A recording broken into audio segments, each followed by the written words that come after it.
बिस्मिल्लाहिर्रहमानिर्रहीम अस्सलाम वालेकुम। आप देख रहे हैं मेरा यूट्यूब चैनल महबूब टीवी। मैं हूं आपका दोस्त, आपका भाई महबूब अहमद।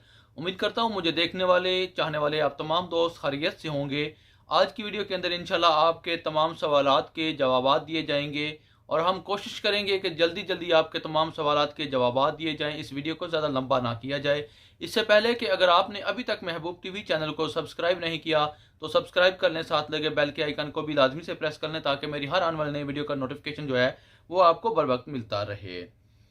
सबसे पहला सवाल जो है वो है जनाब एमडी कलामुद्दीन भाई लिखते हैं, अस्सलामु अलैकुम वरहमतुल्लाहि वबरकातुहू। मेरा सवाल ये है कि मेरा दोस्त ओमान में 9 मंथ जेल की सज़ा काट कर गया है। उसके पासपोर्ट पर कैंसिल का स्टैंप लगाकर इंडिया भेज दिया था। 4 साल हो गया है इस बात को। क्या वो फिर से ओमान आ सकता है या लाइफ टाइम कैंसिल हो गया है? इस सवाल का जवाब जो है इंशाल्लाह वीडियो के लास्ट में दिया जाएगा। उससे पहले छोटे छोटे जो सवाल हैं उनके जवाब दिए जाएंगे। जनाब शेख शाहजहां साहब हैं, लिखते हैं भाईजान टैक्सी ड्राइवर का वीज़ा एक वीडियो बना दो। जीसीसी लाइसेंस कन्वर्ट होता है या नहीं होता है, प्लीज़ वीडियो बना दो।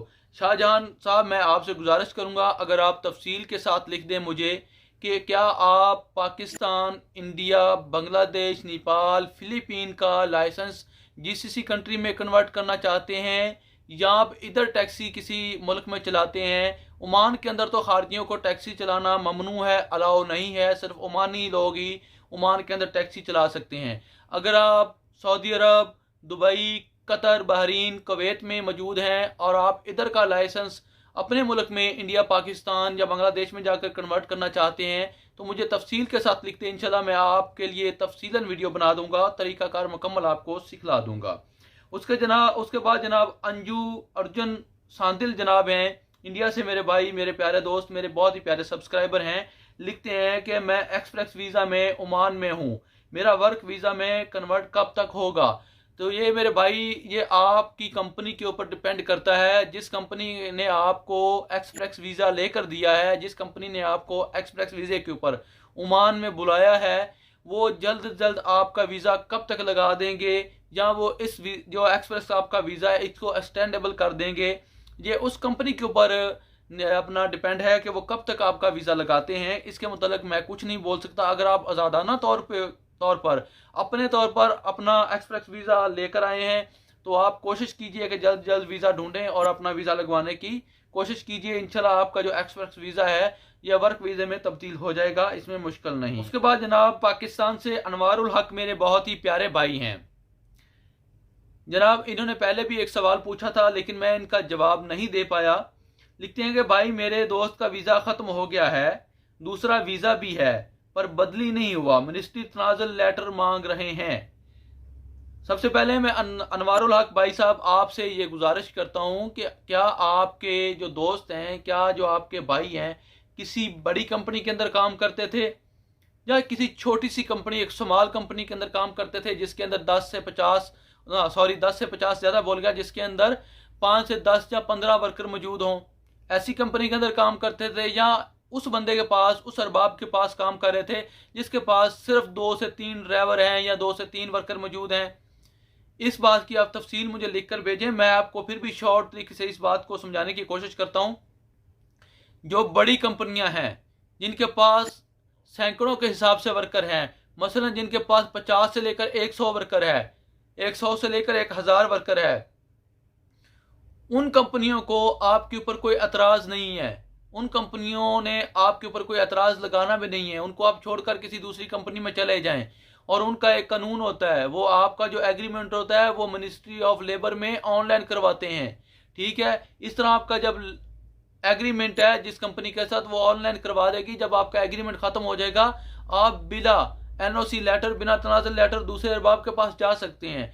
अगर हम छोटी कंपनियों में काम करेंगे जिनके पास 1 वर्कर से लेकर 10 वर्कर हैं या 10 वर्कर से लेकर 20 वर्कर हैं या 30 वर्कर हैं, तो वो हमेशा थोड़ा सा अपना तखीर का शिकार हो जाते हैं। आपका जो एग्रीमेंट है वो ऑनलाइन नहीं करवा पाते या बहुत से दूसरे मामलों की वजह से आपका जो एग्रीमेंट है वो ऑनलाइन नहीं होता।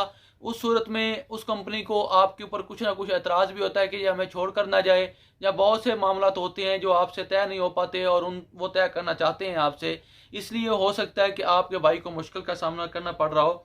अब हम चलते हैं जनाब MD कलामुद्दीन साहब की जानब।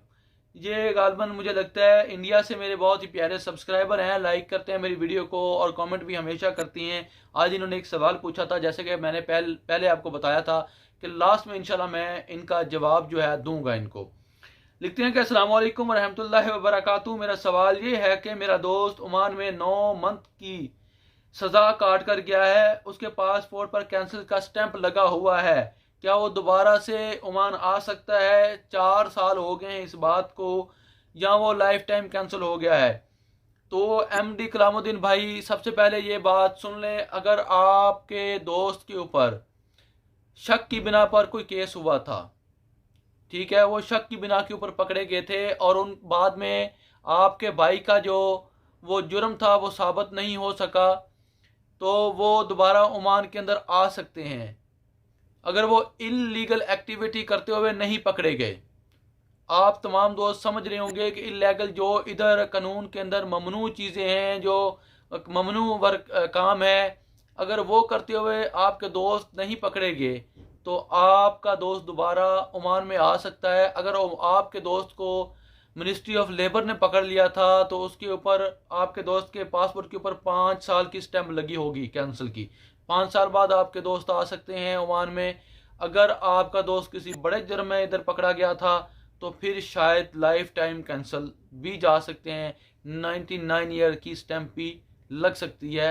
ये इधर का कानून है ओमान का कि अगर हम बड़े जुर्म में मुलवस होते हैं, किसी बड़ी ऐसी इलीगल एक्टिविटी में अगर हम पकड़े जाते हैं तो हमारे ऊपर जो है 99 ईयर्स की जो है कैंसिलेशन की स्टैंप लग जाती है। हम 99 साल यानी कि लाइफ टाइम के लिए ओमान में इंटर नहीं हो सकते। अब ये आपने मुझे बताना है कि आपके दोस्त किस जुर्म की सज़ा काट कर गए हैं और उनके पासपोर्ट के ऊपर जो कैंसिल की स्टैंप हो वो कितने साल की लगी है। अगर आपको पास मेरा राब्ता नंबर नहीं है तो मैंने इस वीडियो के नीचे डिस्क्रिप्शन बॉक्स के अंदर अपना ट्विटर का अकाउंट लगाया हुआ है, इंस्टाग्राम का अकाउंट लगाया हुआ है, फेसबुक पेज का अकाउंट लगाया हुआ है। आप वहां पर जाएं, किसी एक चीज़ को फॉलो कीजिए। बेहतर है कि आप फेसबुक पेज को फॉलो कीजिए। फेसबुक पेज को फॉलो करने के बाद मुझे मैसेज कीजिए, मैं आपको अपना व्हाट्सअप नंबर फराहम कर दूंगा। आप मेरे व्हाट्सअप के ऊपर मुझे तमाम तर डॉक्यूमेंट जो आपके दोस्त के हैं वो सेंड कीजिए। उसके बाद इंशाल्लाह तफसीलन वीडियो बनाऊंगा आपके दोस्त के लिए, आपके लिए, ताकि मज़ीद लोगों को भी फ़ायदा पहुंच सके। मज़ीद लोग जो छोटे मोटे जराइम में इधर 1 महीना 2 महीने या मिनिस्ट्री ऑफ लेबर के पकड़े जाने के बाद कैंसिल किए हैं, उनके ऊपर जो स्टैंपें लगी हुई हैं उनको भी फ़ायदा मिल जाएगा, उनके लिए भी फ़ायदे की बात हो जाएगी। आपने वो तमाम डॉक्यूमेंट्स मुझे सेंड करने हैं, मैं देखने के बाद इंशाल्लाह आपके लिए तफसीलन वीडियो बना दूंगा और आपको बता दूंगा कि आपका दोस्त आ सकता है ओमान में या नहीं आ सकता। इससे पहले कि मैं वीडियो का अख्ताम करूँ, मेरी आप तमाम दोस्तों से रिक्वेस्ट है, गुजारिश है, अगर आपके जहन में कोई भी GCC कंट्री के हवाले से सवाल है तो बिला झिझक आप कमेंट सेक्शन में मुझसे पूछ सकते हैं। लेकिन उससे पहले आपने महबूब TV चैनल को सब्सक्राइब करना है, इस वीडियो को लाइक करना है। लाइक करने के बाद #महबूब TV लिखने के बाद अपना सवाल लिख देना है। इंशाल्लाह 24 घंटे के अंदर अंदर मैं आपके सवाल का जवाब देने की कोशिश करूँगा और आप ना उम्मीद ना हो जाइएगा।